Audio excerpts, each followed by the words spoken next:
Let's talk about previewing the day. Here is our special correspondent, everyone, setting things up. 104, please. And here we go. We begin with a Fox News alert. President Trump says it's a big day at the White House. In just a few hours, he will welcome Ukrainian President Zelensky and other European leaders just days after his summit with Russia's Putin in Alaska. We're going to preview a consequential meeting today at the White House, man, and it's going to be a significant one between President Trump and Volodymyr Zelensky. As President Zelensky arrives in Washington for talks at the White House, Donald Trump has been posting on his Truth Social platform. He's insisted that Volodymyr Zelensky could end the war with Russia almost immediately if he wanted to, or he can continue to fight. Donald Trump has ruled out Ukraine joining NATO or regaining control of Crimea as part of a potential peace agreement with Russia. His announcement on social media comes ahead of his White House meeting with the Ukrainian leader.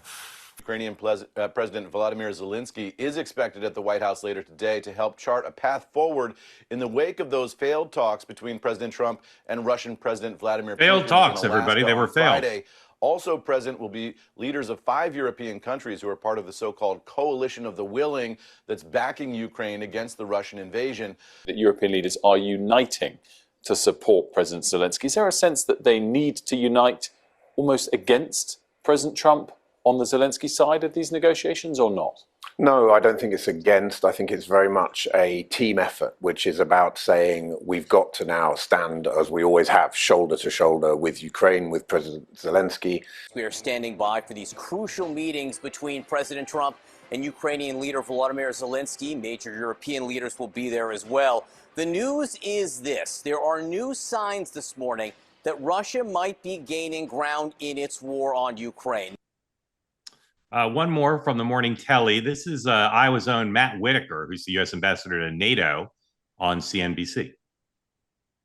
The critique is no ceasefire, that was supposed to be a precondition going into the meeting that didn't happen.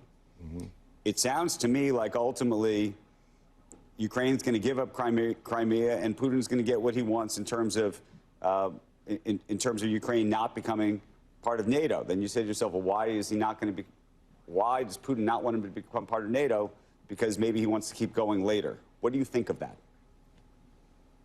Well, as you know, NATO is the strongest military alliance ever on the planet.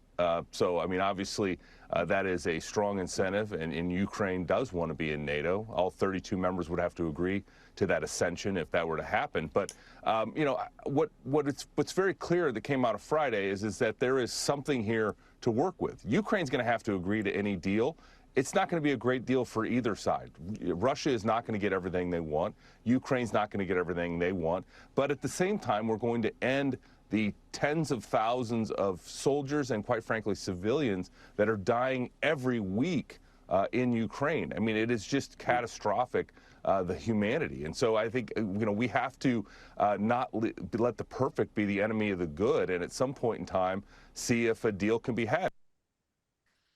Okay, the president and Zelensky both have been on Twitter, or Truth Social and X, quite a bit. The president tweeting, or on Truth Social rather, saying they're not going to be part of Ukraine. They're going to, or NATO. They're going to have to give up some land. Some things never change, as the president writes, and of course, continuing to blame everything on Barack Obama and Joe Biden.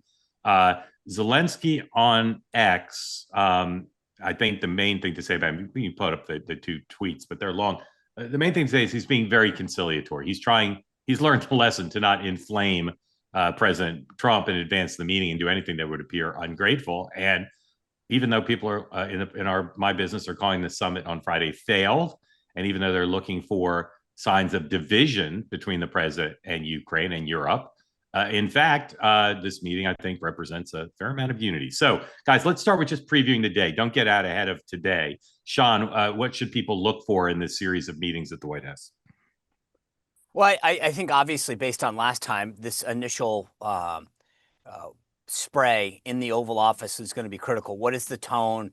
What does the president say? How long does it last? So right off the bat, I think the president said the other day when he met with when he was about to meet with Putin that he'd know in the first 2 minutes. I think we will all know in the first 2 minutes how the tone is going to go based on that initial pool spray when the press comes into the Oval Office and sees them interacting. How is the dynamic in the room? What is the, not just in terms of words, but in terms of posture, et cetera. So that's the first thing I'm going to look for is how that goes. Because look, all that other part, everything on that schedule is predicated on how that first part goes.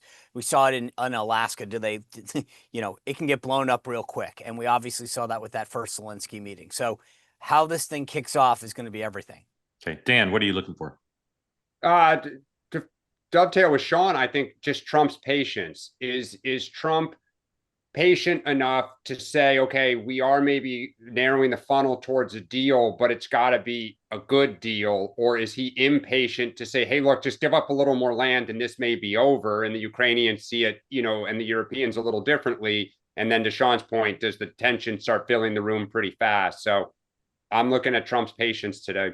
Yeah, look at the sequencing of those events. That's important, right? The European leaders, everyone keeps talking about them. They're going to come help. They're not part of it until after what's going on with Zelensky. So that tone and tenor out of the gate is going to be critical because they don't get a shot at Trump until after Zelensky and Trump do. What are his initial comments? You saw how he let in on those truths early this morning. Does he lead the meeting by saying, we all know you're going to have to give up this, and that's going to set, or does he stand and say, we've got to stand with Ukraine? I mean, so I think, like I said, you're going to know everything in the first 60 seconds to 2 minutes of that meeting.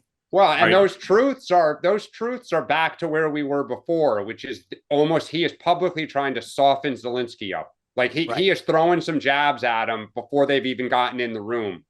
Want more great clips like that? I've got an idea. Hit the subscribe button, be part of the Two-Way community, never miss a clip, and you can always watch our full episodes, join them live, go to twoway.tv.